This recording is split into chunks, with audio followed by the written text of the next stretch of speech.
তো বন্ধুরা, আপনারা হয়তো এতক্ষণে জেনে গেছে যে 3000 টাকা করে কিছু কিছু অ্যাকাউন্টে ঢুকে গেছে, যারা অফলাইনে ফর্ম ফিল আপ করেছিল তারাও এবং যারা ফর্ম ফিল আপ করেনি তারাও। তাহলে এখানে দুটো প্রশ্ন উঠে আসছে। নাম্বার 1 হলো উইথাউট ফর্ম ছাড়া তারা টাকা পেলো কিভাবে। নাম্বার 2, যারা ফর্ম ফিল আপ ছাড়াই টাকা পেয়ে গেছে তাদের আবার ফর্ম ফিল আপ করতে হবে কিনা। তো এবার আসল সত্যটা শুনুন।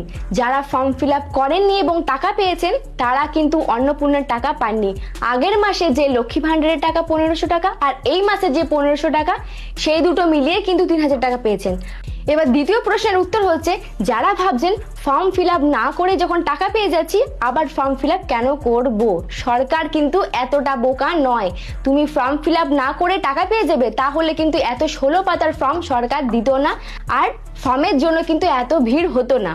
তো ফর্ম ফিল আপ করা কিন্তু সবার জন্য বাধ্যতামূলক। তো ভিডিওটা কিন্তু বেশি বেশি করে শেয়ার করে দিন যারা বিনা ফর্ম ফিল আপে টাকা পেয়ে খুশিতে আত্মহারা হয়ে গেছে যে আমাদের আর ফর্ম ফিল আপ করতে হবে না, আর তাদেরকেও পাঠিয়ে দিন যারা খুব চিন্তিত যে বিনা ফর্ম ফিল আপে আমরা টাকাটা পেলাম কিভাবে। তো বেশি বেশি করে শেয়ার করে দেবেন, আর আমার পেজটাকে কিন্তু ফলো করতে ভুলবেন না। এরকম ইনফরমেটিভ ভিডিও কিন্তু আমি রোজ নিয়ে আসি, আর লাইক করে যাবেন।